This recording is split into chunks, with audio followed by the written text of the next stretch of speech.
here is singer-songwriter, broadcaster, audio-video artist, entertainment agent, and your host for the Dharmic Evolution. It's the master storyteller himself, James Kevin O'Connor. Hey, ladies and gentlemen, welcome back once again to the Dharmic Evolution. We have a soldier, a brave soldier, a Marine on the show today. I'm so happy about this. This man overcame all kinds of obstacles, drug addiction, PTSD from fighting the war in Iraq with the Marines, where one of his jobs was to walk in front of their vehicles to find explosives. Depression, alcoholism that pushed him into the brink of suicide. This man has since built a global business, run ultramarathons, and explored the most hostile environments on the planet, from mountains to caves to polar ice caps and everything in between. Ladies and gentlemen, you better strap up your seatbelts because we're taking a ride today on the Dharmic Evolution with Akshay Nanavati. Akshay, it is a pleasure to have you on the Dharmic Evolution. Thanks so much for being here and welcome to the show, my friend. Thanks so much for having me. It's a pleasure to be here. Yeah, and before we even dig in, I got to thank you for the service you've done to this country, being a Marine and the things that you faced in Iraq and probably other places that we don't even know about. But it's just incredible of the bravery of men like you who have put yourselves in harm's way for people who just don't even really realize. So I just want to acknowledge on behalf of all those people who don't get a chance to thank you. Thank you, my friend, for all that you've done for us. Thank you. I appreciate that acknowledgement. Yeah, thanks so much. Yeah, I was checking out like all of the things you've done and like what's on your website and how you went from the complete abyss to what looks to me like living like a fantastic life now, full of energy, full of just full of bliss, and sharing that with other people. So can you tell us, like, first of all, when you went into the service, what was like the state of events that were surrounding your life at that time? Mm-hmm. Was it fear? Was it complete apprehension? Like, where were you in your life when you started? When I decided to join the service, I had just gotten out of a lifestyle of drugs and alcohol. I was doing drugs pretty heavily. I'd moved to the U.S. when I was 13 years old. And when I was 15, 16 years old, I got very heavily into drugs for a year and a half. Lost 2 friends to drug addiction. I used to cut my own arm, burn myself. I mean, I was in this pretty dark way. And sometimes I wonder how I made it out because I did a lot of things that were very, very dangerous and very stupid. But thankfully, I did get out. And when I did, and when I was ready to join the service, I mean, that was my path. And nothing was going to stop me. I was so focused and so committed to it because actually 2 doctors told me that boot camp would kill me because of a blood disorder I have and I was born with. So that didn't matter. Nothing was going to stop me at the time. I knew that's who I wanted to be. So I was fighting my way to go in the Marine Corps. It took me about a year and a half to enlist because I had to get medical waivers for my blood disorder, for my flat feet. I have scoliosis. I got all kinds of biological defects, if you will, so I had to get medical waivers and fight my way in. But I could not have been more focused at the time. Where did you grow up? Where were you born?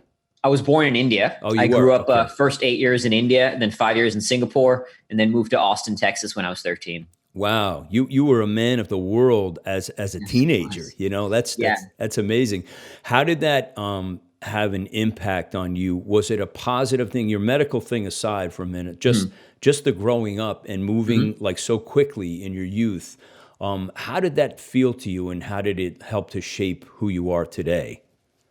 Great question. It was, I never saw it entirely as a negative.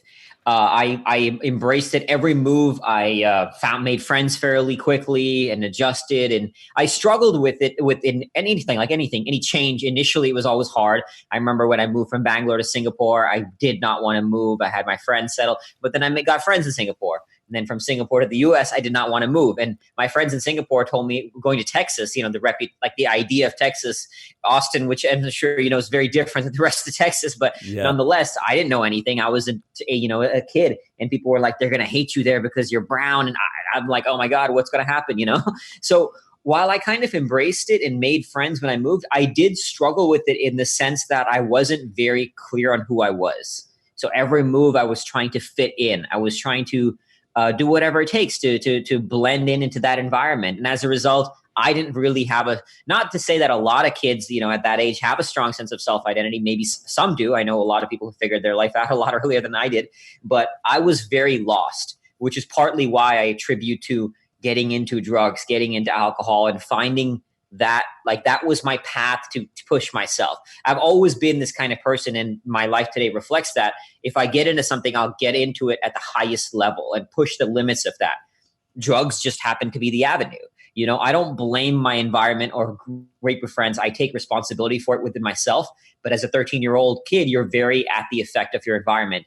And so had I sort of got into, let's say, a group of friends who were mountain climbers or runners, I might have gotten into that kind of thing much earlier than I did now, and maybe not got into drugs instead. So I was very lost, but part of the journey. Yeah. So you must have what was your thought process about Texas? Like now you're in Singapore, and that was a change going from India to Singapore, and now it's like, well, I'm going to Texas with armadillos and people who are wearing hats and things. Like it must have been kind of freaky for you. But when you got there, did this feel like an opportunity for you after you settled in for a while? The drugs aside and all that. Yeah. Did you start to see some path for you? Yeah, once we moved, soon after, again, there was the initial nerves, goofy kid coming to school. When I moved to Austin, I had a British accent because I went to a British school in Singapore. So I remember I used to say things like lift instead of elevator or canteen instead of cafeteria, which I kind of got made fun of initially. Here's this goofy, tiny little British kid, coming to America. But, I got friends pretty quick, and I didn't get into drugs till 2-3 years later. So I started to get friends, started to find my way, and just embrace it. I was definitely not one of those kids with any sense of direction or clarity of new. There's some kids I know. I have friends who, when they were 5 or 6 or 7, they knew what they wanted to do. Maybe that's rare. I don't entirely know, but I was not one of those. So I just kind of embraced it and started to kind of go along with the flow of what that experience was, and molding myself to my environment to adapt and become a part of that and find my tribe, if you will. Yeah, and that's the fact that you were able to survive that 15, 16-year-old thing and getting into drugs, combined with you having, for the lack of a better word, an addictive personality, whether it's I want to do this to the max. I mean, it's, but for God's grace that you're still here. You could have ended up, dead easily with the kind of concoction that you had brewing there. So the Marines came into the lexicon of your thinking about what time? 17, maybe 16, 17, 18? Yeah, I remember the very specific incident that was the trigger that changed my life. It was actually watching the movie Black Hawk Down. Have you ever seen it? Yeah, it's amazing. Yeah. Amazing movie, powerful movie. It's a war movie based on a true story. And watching that movie was the trigger that changed my life. After watching the movie, I read the book Black Hawk Down, and then started reading book after book after book on military and life in combat. And almost overnight then stopped doing drugs and realized I was living this very selfish, very meaningless existence. And, not to condone war, obviously, but war, or watching this experiences of wars and Black Hawk Down and reading about it, is this kind of this, you experience the spectrum and the intensity of the human experience at its most extreme, right? You see the most awful things happen in war, the atrocities of human evil, but you also see humanity at its finest. People sacrificing their lives for their fellow human being. And you see that in Black Hawk Down. 2 Delta snipers who gave their life for a fellow soldier and received the Medal of Honor, the highest award for valor in the U.S. military, received the Medal of Honor posthumously for their courage and valor. And just watching that, the kind of courage it takes to live for someone else, to live for something greater than yourself, is tremendous. And I wanted to see would I have that, and I wanted to put myself in an environment where the good of the group mattered more than my individual well-being, which that's what the Marines is. They don't care about how happy you are. Right. What matters is your men and your mission. And that's a beautiful thing. It's a really beautiful thing to experience. Yeah. Where did you get your training? Were you in North Carolina, or where did you? I was in San Diego. I was, as they say, a quote unquote Hollywood Marine. Well, it probably served you well, because look at the videos you're doing now, man. It's very cool. I want to get to that too. But when you first went in, What was like, you must have like, you traded that old life for this, and now you had incredible discipline. You had benchmarks every day. You had to, like really toe the line. And what was that doing to you inside? Because it's really rare for somebody to just flip like that and just say, I'm letting go of all of these addictions, and now I'm totally focused on this. I mean, that must have been really kind of amazing.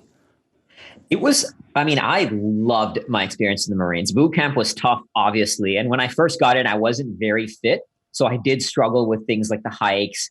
Even like I remember, for example, when I graduated boot camp, my drill instructor told my parents that he was a really good recruit and he's a good Marine. He just needs to work on his running. Basically, I wasn't very fit, but I was good. I mean, my mind was in it. Because there were guys in boot camp who struggled. And boot camp is all much more mental than physical. So there were guys who broke down crying, but they were far more physically fit than me, right? And then there were guys who were mentally and physically strong, but I was not at the time physically strong. But just going in there, I mean, I loved it. Again, obviously I struggled in boot camp, but I loved infantry school. I graduated infantry school as the honor graduate of my platoon because I shined at what I was doing, when I got into my unit, everything about it. I actually was volunteering to go to Iraq every chance I could get once I joined my unit. Because I wanted to, I enlisted as an infantry Marine. So I wanted to go out there. My job was not something, it was infantry. It was, front lines kind of thing. So yeah, it was a beautiful experience that I treasured. I started to find the beauty in suffering and adversity. I started to find the beauty in pushing, exploring my limitations. I had lived a very cushy life. I had great parents. I didn't get into drugs because of abusive parents. My parents had given me the best life I could possibly ask for. Never felt a bit of struggle. And that's a negative thing. Right. And so in the Marines is when I started to say, oh, this is beautiful. I need to learn to suffer. And I found the value in that experience. Yeah. So what is the vetting out process for? You mentioned that you had volunteered every chance you could to go to Iraq.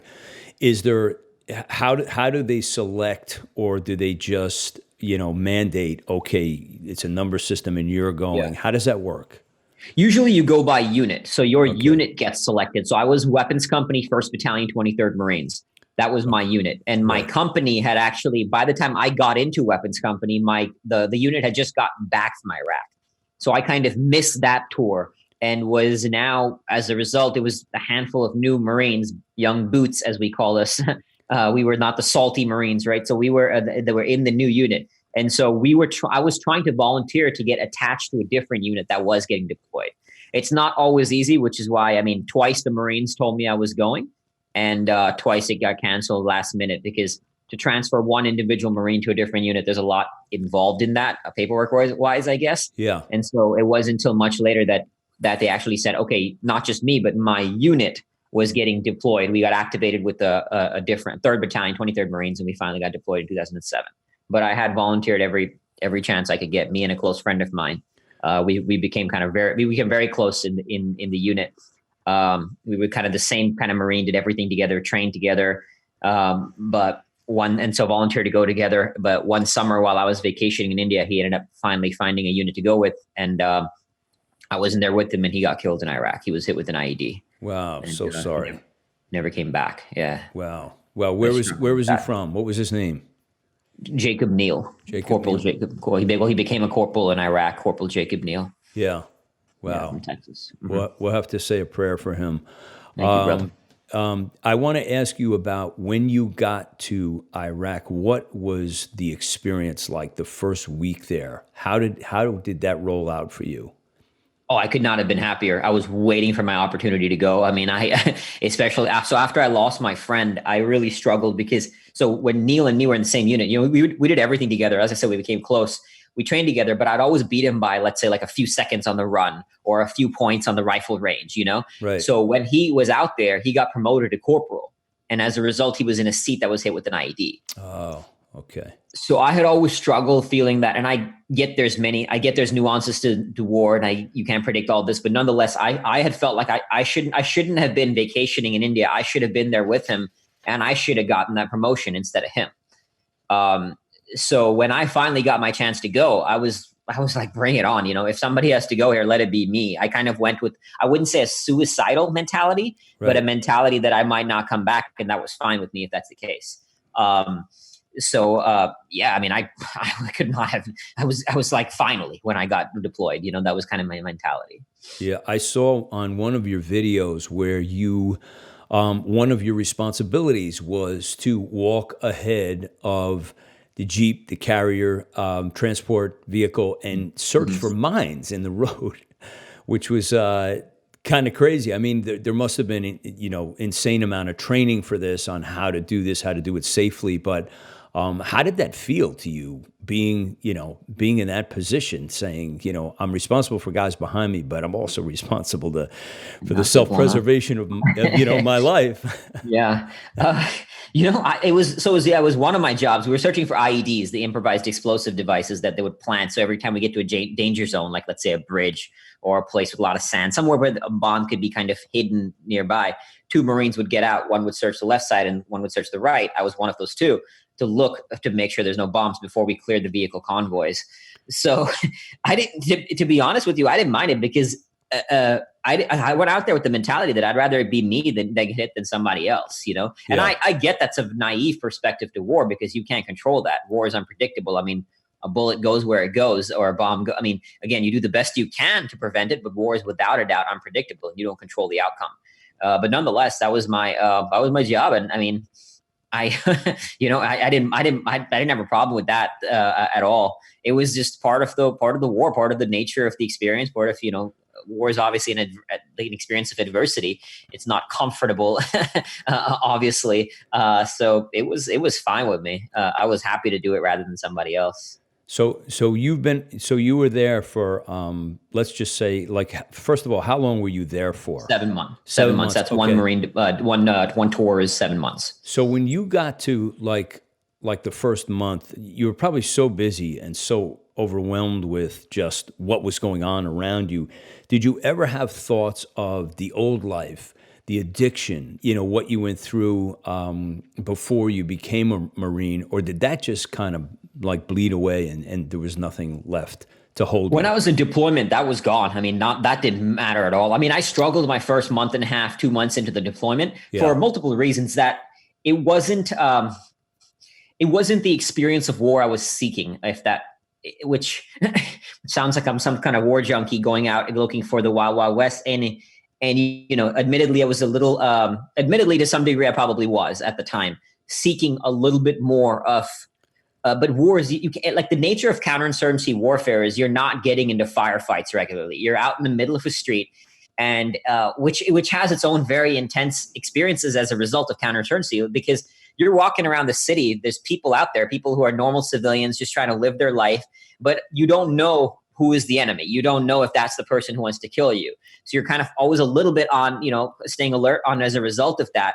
And we'd have days where pop shots would go off, rounds would go off. Rocket was launched across our base and stuff like that. But we weren't getting into firefights on a consistent basis or anything like that. And in some ways, I was almost seeking this very, seeking what could arguably be like an experience that would, put me close to death, if you will. And it wasn't that. So I was struggling with for multiple reasons with the experience of war that was handed to me.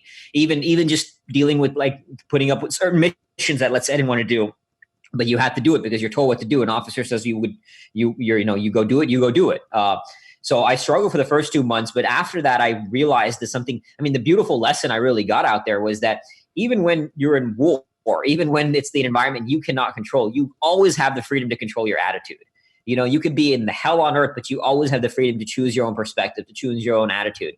And so I learned to shift my experience. And even reading my Iraq journals, there's a very tangible difference in the mindset of the person who wrote that journal a month and a half into the war and a person writing in that journal 3 months into the war. And you can see it. Like, even when it wasn't too long ago that when I was opening up my journals just to read my experience and read this mindset I was in, and it was visceral to see how different it was. After that, I accepted this. I was like, look, I'm going to be here 5, 6 more months. I can't change that. I can complain, I can whine, I can, moan about it, but that's on me. Like that, the war is what it's for. I'm going to be here 5-6 more months, or I can choose to embrace whatever the experience hands me and enjoy it. Find beauty in the hell of that experience. Find beauty in the adversity, and I did. And by the end of my deployment, I actually wrote in my journal that I'm going to miss this when I go back home. So you can. It taught me a lot about finding beauty, no matter what the external world throws at you. So, what inspired you to start journaling? Where did that come from? A friend of mine who had been to Iraq before had told me that he used to journal. And in fact, I regret I did not journal as much as I, in hindsight, I wish I had journaled a lot more. Yeah. And really logged my thoughts. And now it's taught me, like, even when I do intense experiences like I do today, it's so valuable to journal and to understand, because when you read that you might think you'll remember, but you will not remember the mindset that you were in at the time. I mean, even now, reading my Iraq journals, like I remember one day, I remember writing that I just hope my vehicle gets hit with an IED. And I was like, reading my own journal, I was like, whoa, that's a crazy thing to say. Yeah. And I couldn't believe that I wrote, like I was reading that about myself. So, and I mean, there was context to it. There's stuff before and after that, but just the fact that I wrote that was it was like intense. So my friend who had been to Iraq suggested it. And so it was I'm glad I did it, but I just wish I'd even done even more of it. Well, it sounds like you have not only a brave, but a very giving heart. As Jesus says in the Bible, there's no greater sacrifice than man can do but to lay down his life for his friends. And it sounds like you took that mantra like really, really seriously. I want to talk more about your service, but I also want to skip ahead a little bit to Fearvana, because this is a good place. With the journaling that you were doing probably set you up for, you're already writing your future, in a sense, by recording the present. You're sort of crafting what's coming up in your life. So I'm just going to take this moment to play your trailer for everybody out there. It does have audio, so it'll be on the podcast, but it'll also be on the YouTube. So just check this out. This is Akshay at his best. Why do we do the things we do? What drives us? We all want to be happy, but what does that mean? I found the answer after serving in Iraq with the U.S. Marines, overcoming PTSD, and winning a war against alcohol that pushed me to the brink of suicide. Through years of research in neuroscience, psychology, and spirituality, I discovered the secret of Fearvana. Success and happiness are not waiting for you out there somewhere. They are waiting for you in the here and now, in the pursuit of a meaningful challenge worthy of who you are and who you want to be. The journey won't be easy. You will struggle. You will confront your demons, but that's not a bad thing. The greater your demons, the greater the divinity required to defeat them. The path to enlightenment is not to escape your fears, but embrace them. For if you don't seek out that worthy struggle, struggle will find you anyway, as it once found me. Rising into my fears, I slowly climbed out of that abyss. I found Fearvana while mountaineering in the Himalayas, skiing across a polar ice cap, and even in the terrifying silence of pure stillness. So which path do you choose? I invite you to never stop chasing fear, or you'll spend your whole life running from it. If you're ready to take on that battle between the part of you that wants to quit and the part that wants to fight, you will enter the doorway to your next awakening. In that moment, you will experience the bliss of Fearvana. Okay, so that was an amazing. I just love the quality of what you presented there, Akshay, and also your website is just killer with all the things you have built. So let's just take it for a moment from Iraq to coming back home stateside. Mm-hmm. And how did you start to develop, the idea that you would have this incredible brand right now, and doing all the public speaking you're doing, all the touring you're doing, all of the giving that you're doing, about Liberia. I want to get into all that. So where were you in your life when you came back, and how, where did it start to transform into who you are today? It wasn't until many years later that I got to Fearvana to even understand, and even to realizing this would be my path. I had no idea what I would do when I came back. Because initially, when I even joined the Marines, I wanted to go career Marines. I eventually wanted to go special forces. When I first enlisted, I could not go special forces because I was not a U.S. citizen. And you have to be a U.S. citizen to get secret clearance, which is what you need to go into special forces. So my mindset was, when I got back, I wasn't sure what I wanted to do. I came back to finish my undergrad in Texas. And then I went and ended up going to grad school. And I struggled with life coming back home. I mean, even after coming back, I was trying to volunteer to go back to war. I was, send me back to Iraq, send me back to Afghanistan, send me somewhere. Can I stop you for 1 second? You said that you were not, so you were in the Marines not as a U.S. citizen? Is that Yes, correct? I was a green card holder. I can't even believe that they would, like, you should, Yeah, they should roll out the red carpet for you, Well, Yeah, I gotta call Trump and talk about this. This is crazy. Okay, so go ahead with your story. I'm sorry to interrupt. I had to get that clear. No worries. No worries. Yeah, no, it is surprising when some people hear that. But yeah, I was just a green card holder when I enlisted. Wow. Amazing. So I struggled when I came back, and then I had a year left I was in the Marine Reserve, so I had a year left in my contract. And I couldn't, at one point I wanted to go be a mountain climbing bum and just basically live in the Himalayas. I wanted to go back to places that were intense and extreme, that my life would be on the line. So I thought I'd go back into the mountains, but I couldn't leave because I had a year left in my contract. So I decided to go to journalism school because I wanted to become a war photographer. So one way or the other, I wanted to go back into conflict. I wanted to go back to experiences where my life would be on the line and experience that. There's a huge adrenaline rush. There's an addictive nature to these experiences. So I went to journalism school, met my then wife, met. So I kind of, at that point, that kind of changed the trajectory. I said, all right, let me, settle down. I ended up getting married. And soon after that, I got a corporate job for a little bit, for a year and a half, to to look like I'm a semi-decent, functional human being, to at least have the appearance of that. But you knew that was not meant for you. It was not meant for me one bit. Yeah, to at least have the appearance that I'm a functional human being, to my now ex-wife, but to my wife's family at the time. And so, but, I was struggling, but it didn't really hit me till I quit that corporate job, because everything else I was doing, like in college, I would drink hard and party over the weekends, but I never saw it as a real issue because I got good grades. I got a full scholarship to one of the best journalism schools in the country, got a great corporate job, was again functioning. I was, but the external world provided structure, which it did in the Marines as well. Now, when that stopped, when I quit my job, I actually quit my job to go spend 1 month dragging a 190-pound sled for 350 miles across the world's second largest ice cap in temperatures as low as minus 40 degrees. So, and I signed up for that expedition the day I signed up for the job. So I knew exactly what day I would quit my job. That's crazy, because you were born in India and you end up in temperatures like that. That's just like no experience with cold. Exactly. Wow. I am. My parents always joked that I was probably mixed up in the hospital. So I don't know what happened to me.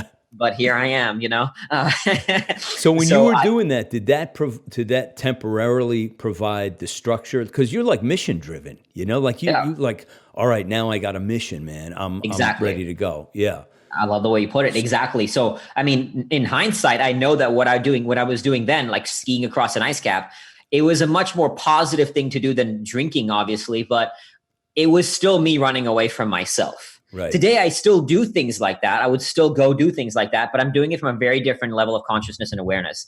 Back then, I was just running away from my demons. I wanted to go back to extreme environments, So that's what I was doing. I was seeking out the next extreme environment, one after the other. I mean, right after 2 weeks from coming back from Iraq, I went mountaineering in the Himalayas, So I was just seeking those kind of environments.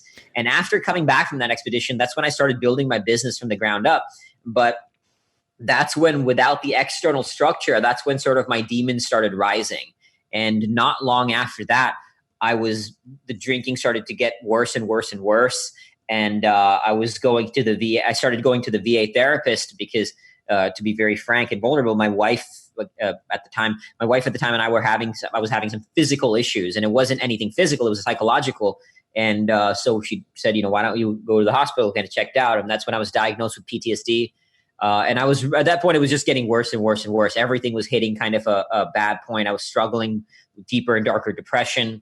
And the drinking was getting bad. I mean, I used to drink for 5, 6, 7 days, sometimes in a row, just downing as much vodka, as much alcohol as I could drink until I would pass out. I've gotten to a point in my life that I would drink like almost a liter of vodka, a full bottle within a day.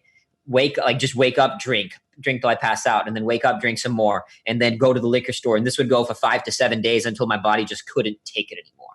And one morning after 5, 6 days of this, I woke up and just thought to myself that this pattern of drinking and sobering up would never change. So I actually was thinking about, I was like literally minutes away from walking over to the kitchen, picking up a knife and ending my own life. Wow. And that was a shock to me. Like that moment hit me hard that I would actually even think about taking my own life. Yeah. And I knew then like something really had to change. So that was kind of the trigger that led me to everything I do now with Fearvana. Because again, I had no clarity on what I really wanted to do. I had started exploring personal development because I had gotten into outdoor sports even when I first enlisted the Marines. So I started looking at, new ways to push myself, test myself. So I was getting trained as a life coach, which was helping me obviously explore my own internal stuff, which is in a way what brought up the demons. But I still didn't really know where my path was. Yeah. And in my own healing, I started researching neuroscience, psychology, spirituality, just book after book after book, exploring further and further and further. And that was what led me to Fearvana, and finally the clarity and the purpose and the mission that I have now of who I am and who I want to be for the world. So how did you come up with? It's a great title, Fearvana. And how did you come up with that? It's just your own personal fear and then just how to address it? Was that kind of the building blocks of how you came up with this? So I had been kind of living this ethos. I mean, since joining the Marines, after joining the Marines, I started looking for new ways to test myself. I went mountain climbing, cave diving, skydiving, ice climbing, ice diving. I mean, you name it. Kind of nature became this playground to push my own limitations and explore the frontiers of the human experience. So I'd been living this ethos from the Marines to these outdoor experiences to now the research that I was learning that validated that this is really what life is, to keep pushing the limits, to push ourselves further and further. And yet these are things that are demonized. We say things like fear, stress, anxiety are negative, but everything worthwhile I have done in my life has been terrifying, stressful, and has caused severe anxiety, at least at one point or the other. Yeah. Obviously going to war, Marines, climbing, these are all intense things. Skiing across ice caps, even writing a book on fear was absolutely terrifying. So I had been kind of living this ethos, but my wife at the time was the one who coined the name. She threw out the word Fearvana, and I was like, that's a gold mine. And when she did, I was like, this is brilliant. And I ended up buying like 7 different domain names and, bought all the Fearvana domains. And that became, I didn't know, even at the time when I first coined it, I didn't know that this is where it would lead me to. I knew that, okay, that was the book. And, slowly started to evolve. But now it's that I have this clarity that my entire lifetime is now mapped out. But at the time it was just, okay, this was the book. And then it led to one thing after the other. Yeah, the book, it looks awesome. I am going to get a copy. And I want to ask you, as somebody who has built a really great brand, it's something, I've studied and I know a little bit about the hard work that comes with building a brand. It takes a long time and it takes a lot of introspection and dedication, and frustration happens to you a lot. So who did you model? Who were some of the people that you modeled your brand after, or that you studied, or maybe that had helped and influenced you along the way to get this great website and this great brand out into the world? Yeah. One of my mentors is Jack Canfield, the Chicken Soup for the Soul author. Yeah. So he was the one I had taken his seminar called Breakthrough to Success. That had really helped me in my own healing from post-traumatic stress disorder, from depression. I had got immense value out of it. And so I had taken, I was doing basically every training of his that I could find. And I think he's a truly beautiful human being, an amazing soul, and grateful to have come across him. Yeah. And I think I remember I'd asked him once in my meetings with him that, what would you do differently in your career if you could go back? And he said something along the lines, I would have written my book even sooner. Because he shared so many. Chicken Soup for the Soul is such a huge brand that's touched so many lives now, Yeah. And And he said that like this book is this thing that transcends you. He was sharing stories about how a woman who read Chicken Soup for the Soul decided not to kill herself after reading this book, and the power of that. You know, it's this physical thing that transcends you. Yeah. Now my book is in over 42 countries, and I don't even know where it is, and it's out there touching someone's life. And that to me is really profound. So he kind of inspired that. He inspired a lot of my own healing, and obviously he knows what he's doing when it comes to building a successful brand. Yeah. So he was definitely a model to follow. I continue to learn from him and follow a lot of his path.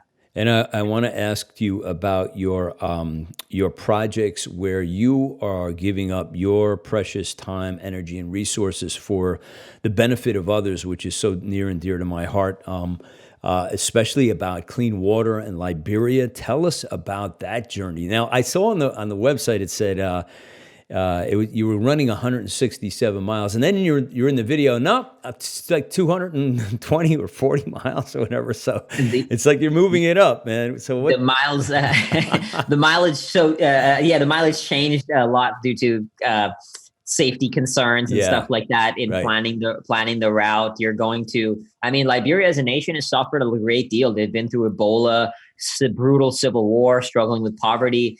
So I was actually going out there as a part of this documentary called Awakening Giants to film where there was sort of these 10 to 12 giants from all over the world, mostly the US, but I think all over. Yeah, going out there to do humanitarian work. So we were distributing water filters, school supplies, doing workshops out there. And, you know, it was a very powerful experience. And we were helping to build the first sustainable vocational training school out there.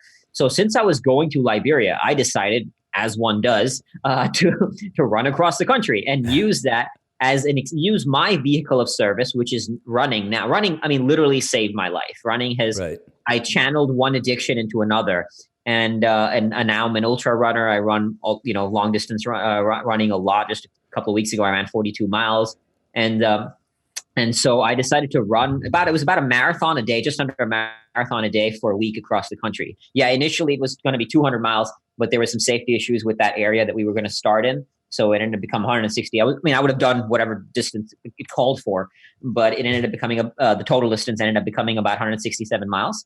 So just under a marathon a day for a week. And I mean, it was a very profound, powerful, and humbling experience. You know, here in a completely new country, alien country to me. And I kind of stand out in West Africa. I don't look like everybody there, you know. So you get stared at. You get stared at a lot, but just out of, it was never hostility. It was more curiosity. And but it was such a powerful experience. I mean, we helped raise like thousands of dollars to build that school out there by sharing the story about this run. I had so many powerful experiences. Like little kids would come running along with me for part of the various sections throughout. That was such a beautiful moment of human connection. You know, me, this Indian U.S. Marine running in West Africa, in Liberia, and these kids coming and just showing how we transcend that these perceived barriers of otherness, like race, religion, nationality, skin color, whatever it may be. And there was a oneness you felt that transcended all of that. As a tangible example of that, I got so close to my cameraman out there. We became very, very close, and he because he would be filming the run and he would run with me for parts of it. So just the experience of this kind of intense experience, going through it together, we were chatting, and he shared with me his 5-year-old son needed a severe heart surgery, and he could have died at any time. And so because we became very close through my foundation, I have a nonprofit called the Fearvana Foundation. We sponsored him and his wife and his son. They came and stayed with me and my family in India for 1 month, and they had the heart surgery out there. And his 5-year-old son is now back in Liberia playing soccer and fully healed and living a fantastic, beautiful life. And it was so profound and I just feel grateful to have been a part of that experience. That's amazing. Hey, tell me, how does one train for a marathon a day, Akshay? How do you do that? I mean, it's like people train for months to do the New York City marathon, the Boston marathon. And so you did one a day for like a week or more. Yeah. So how does your body even survive that? I mean, how do you train? Obviously you're in fabulous shape, but how do you prepare for something like that? I'm not the fastest runner. I have multiple biological defects. As I mentioned, I have this blood disorder that basically transports less oxygen through my body. a problem for anybody, let alone a runner. Yeah, I would say. I have scoliosis. I have flat feet. I have another disorder where my body can't absorb nutrients too well. So these are 4 things that are not ideal for anybody, let alone, again, an ultra runner. Wow. But you learn to transcend them, because mostly it's a mental battle. Yeah. Again, I'm not the fastest runner in the world and not even close to it. I by no means, but I have a good ability to be able to do whatever it takes and keep going to suffer, really, to get to the end result. And so obviously you build up your mileage like anything. I'm really blessed that I got my dream sponsor, Hammer Nutrition, has sponsored me. They transformed my running. And again, I'm not saying this because I'm a sponsored athlete. Like they were my dream sponsor. Like they're hands down the best nutrition and supplement company for endurance athletes. They focus on endurance athletes like running, cycling, and triathletes. So they partnered up with me for this, and that their stuff helped, putting the right stuff in my body, doing the recovery work. All of that really helped. But I mean, by the end of it, I was hurting for sure. And I was at the end of, I have a video from the end of my trip in Liberia, and I couldn't bring a smile to my face. I was just like, thank God it's done. Yeah. But it was awesome. I mean, I firmly believe actually the best way to cross the finish line is not with a smile, not with joy, but just pure relief that the suffering is over. Yeah. And I think that's when you've worked hard enough. And I'm pretty sure I worked hard enough to get to the other end. I can say that. I will say with the ego and humility. What is your favorite thing of all the things that you're doing now with Fearvana, with your brands, with your public speaking? I think you're doing some coaching maybe too, but you got a lot going on. Yeah. Yeah. What's your favorite of all of these things, which really just, you're passionate obviously about everything, but is there one in particular that stands out in your mind every day that you love to do more so than anything else? I do love public speaking. I love being on interviews like this. I love just talking about the work that I do, the impact it makes. I love when I viscerally see the impact. It's a beautiful thing. Don't get me wrong, to read like the reviews on Amazon, to get the messages from readers, knowing how it's changed their life. So that always touches my soul. But it's even more powerful when you're viscerally see it in front of you, which is why when I speak public speaking, or like when I was in Liberia, I was doing workshops with people out there, teaching them how to find beauty in their suffering. And over there, the suffering was a different level. I mean, I had people in my classroom who were former child soldiers, people who had been through extreme poverty, people who had lost family in war, who had suffered at a different level, really, than most of us can fathom. And teaching them to find meaning in that suffering and realizing you're not a victim because you've suffered, but you can actually be a warrior because you suffered. And was profound to see that. I worked with these 5 young kids who were drug addicts in the ghetto out there, who had seen so much violence and just awful things in their life as kids, really. And seeing their eyes, seeing the impact it made was very powerful. So just knowing that it's out there, because even the book, all the profits from the book go to charity. So they're being donated to charity through my foundation. And so even like another cause we support is these young girls who are victims of sex trafficking in India. And I've spent some time with these girls. I mean, what they've been through as teenage girls is horrific. I mean, it's just absolute. They've experienced humanity at its most evil, and it's horrific what they've been through. So just being there with them and seeing how these young kids can rise above that pain and rise above their suffering. And like everybody, they go through this stuff from day to day. We all do. But to know that it's out there, when I get to see it viscerally, it's very profound for me to be able to experience that. It's amazing that you're able to do all of these things and be just such a light for so many people, especially like when you mention these young girls, and when that happens to them, their childhood is stolen from them, which is so sad. So I want to just thank you for that. Let me just ask you, as we're wrapping up, best way that people can help you and your organization and support you and your causes. Where should we go to purchase your book, support you, and find out everything about Fearvana and everything about Akshay? Yeah, I appreciate you asking. I'm at fearvana.com. It's Fearvana, fearvana.com. You can find me there, where I go deeper into a lot of the ethos, a lot of the tools, the strategies and tactics on how to kind of master your own fears, master your struggles, and do something meaningful with them and turn them into a blissful life. The book is available on Amazon in Kindle, paperback, and Audible. All the profits, as I mentioned, go to charity through the Fearvana Foundation. So I also have my foundation website, fearvanafoundation.org, which we're working on updating a lot more of the projects that we supported since then. So yeah, any one of these places, and just I think just spreading the word about the book. I feel very confident that the book does make a difference in people's lives.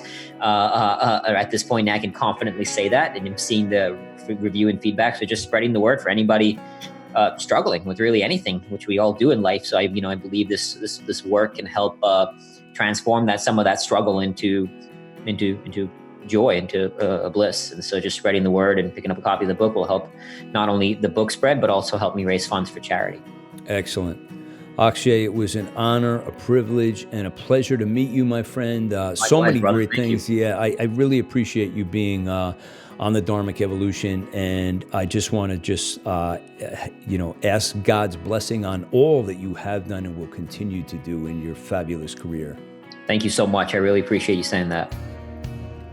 I hope you guys enjoyed this visit with Akshay today, discussing PTSD, Iraq, being a Marine, Fearvana, Jack Canfield, Black Hawk Down, not to forget the fallen hero, Corporal Jacob Neal. We talked about a marathon a day running across Liberia. And don't forget to go to fearvana.com, Amazon, Audible. You can pick up the book on any of the major retail sites and support all that Akshay is doing. Akshay Nanavati, making huge contributions to this society and this world. Please support him in all that he is doing for you on this planet. If you like what you hear on this interview, please share it with somebody. Go over to dharmicevolution.com and you can pick up whatever your favorite platform is and download this show, whether it's Spotify or Pandora or iTunes or Apple Podcasts or any and all of the above, Stitcher Radio. We're on all the platforms. Also, if you have not gone over to the Dharmic Evolution Facebook community page, please do so. Post your content on there. Do you have a new song, a new album, a new book, a new speaking engagement? Let us know what you're doing with your career and let the world, chip in and support you in what you're doing. Let us know. Some of you may have read on my blog about my prison tour that I'm kicking off next week in Virginia. I'll be performing at a couple of prisons in Virginia, and I'll be doing parables, stories, and a song for each story to help the ones who are incarcerated and who need the help of the Lord. So I'm going to do my best to shine some light on people who are in a dark environment. Please say a prayer for me for my endeavors in this, and I really would appreciate it. That's a wrap from me today. I'm your host for the Dharmic Evolution, James Kevin O'Connor, singer-songwriter, audio-video artist, master storyteller, and international talent agent. So until the next time when we meet again, I'll either see you on the socials or I'll see you from a stage.